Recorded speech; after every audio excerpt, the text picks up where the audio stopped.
بسم اللہ الرحمن الرحیم۔ ایک مرتبہ کچھ لوگ سمندر میں کشتی پر سوار ہو کر سفر کر رہے تھے تو سمندر میں سے ایک آواز دینے والے کی آواز آئی مگر اس کی صورت نہیں دکھائی پڑی۔ اس نے کہا اگر کوئی شخص مجھے 10 دینار دے دے تو میں اس کو ایک ایسا وظیفہ بتا دوں گا اگر وہ ہلاکت کے قریب پہنچ گیا ہو اور اس وظیفے کو پڑھ لے تو تمام بلائیں اور ہلاکتیں ٹل جائیں گی۔ تو کشتی والوں میں سے ایک نے بلند آواز سے کہا کہ آؤ میں تجھ کو 10,000 دینار دیتا ہوں تو مجھے وہ وظیفہ بتا دے۔ تو آواز آئی کہ تو دیناروں کو سمندر میں ڈال دے تو مجھے مل جائیں گے۔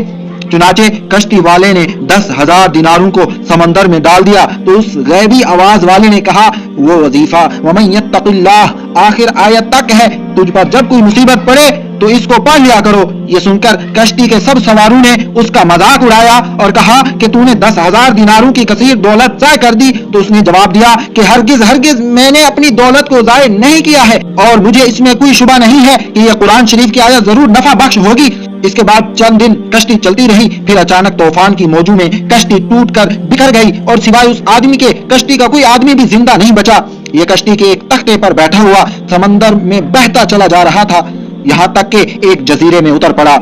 اور چند قدم چل کر یہ دیکھا کہ شاندار محل بنا ہوا ہے اور ہر قسم کے موتی اور جواہرات وہاں پڑے ہوئے ہیں، اور اس محل میں ایک بہت ہی حسین عورت اکیلی بیٹھی ہوئی ہے، ہر قسم کے میوے اور کھانے کے سامان وہاں رکھے ہوئے ہیں۔ اس عورت نے اس سے پوچھا کہ تم کون ہو اور کیسے یہاں پہنچ گئے؟ تو اس نے عورت سے پوچھا کہ تم کون ہو اور یہاں کیا کر رہی ہو؟ تو اس عورت نے اپنا قصہ سنایا کہ میں بصرہ کی ایک عظیم تاجر کی بیٹی ہوں، میں اپنے باپ کے ساتھ سمندری سفر میں جا رہی تھی کہ ہماری کشتی ٹوٹ گئی اور مجھے کوئی اچانک کشتی میں سے اچک کر لے بھاگا اور میں اس جزیرے میں اس محل کے اندر اس وقت سے پڑی ہوں۔ ایک شیطان ہے جو مجھے اس محل میں لے آیا ہے، وہ ہر 7ویں دن یہاں آتا ہے اور میرے ساتھ صحبت تو نہیں کرتا مگر بوس و کنار کرتا ہے، اور آج اس کے یہاں آنے کا دن ہے، لہذا تم اپنی جان بچا کر یہاں سے بھاگ جاؤ ورنہ وہ آ کر تم پر حملہ کر دے گا۔ ابھی اس عورت کی گفتگو ختم بھی نہیں ہوئی تھی کہ ایک دم اندھیرا چھا گیا تو عورت نے کہا جلدی بھاگ جاؤ، وہ آ رہا ہے ورنہ وہ تم کو ضرور ہلاک کر دے گا۔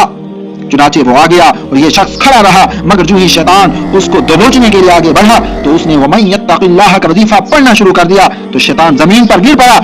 اور اس زور کی آواز آئی کہ گویا پہاڑ کا کوئی ٹکڑا ٹوٹ کر گر پڑا ہے اور پھر وہ شیطان جل کر راکھ کا ڈھیر ہو گیا۔ یہ دیکھ کر عورت نے کہا اللہ تعالیٰ نے تم کو فرشتہ رحمت بنا کر میرے پاس بھیج دیا ہے، تمہاری بدولت مجھے اس شیطان سے نجات ملی۔ پھر اس عورت نے اس مرد سے کہا کہ ان موتی جواہرات کو اٹھا لو اور اس محل سے نکل کر میرے ساتھ سمندر کے کنارے چلو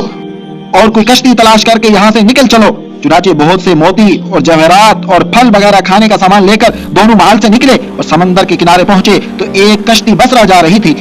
دونوں اس پر سوار ہو کر بصرہ پہنچے۔ لڑکی کے والدین اپنی گمشدہ لڑکی کو پا کر بے حد خوش ہوئے اور اس مرد کے ممنون ہو کر اس کو بہت عزت و احترام کے ساتھ اپنے گھر میں مہمان رکھا۔ لڑکی کے والدین نے پوری کہانی سن کر دونوں کا نکاح کر دیا اور دونوں میاں بیوی بن کر رہنے لگے، اور تمام موتی جواہرات جو دونوں جزیرے سے لائے تھے وہ دونوں کی مشترکہ دولت بن گئے، اور اس عورت سے خداوند تعالیٰ نے اس مرد کو چند اولاد بھی دی۔ وہ دونوں بہت ہی محبت اور الفت کے ساتھ خوشحال زندگی بسر کرنے لگے۔ حدیث شریف میں آیا ہے کہ رسول اللہ صلی اللہ علیہ وسلم نے فرمایا کہ ایک ایسی آیت جانتا ہوں اگر لوگ اس آیت کو لے لیں تو یہ آیت لوگوں کو کافی ہو جائے گی، اور وہ آیت ہے وَمَن يَتَّقِ اللَّهَ سے آخر تک۔ تفسیر صاوی۔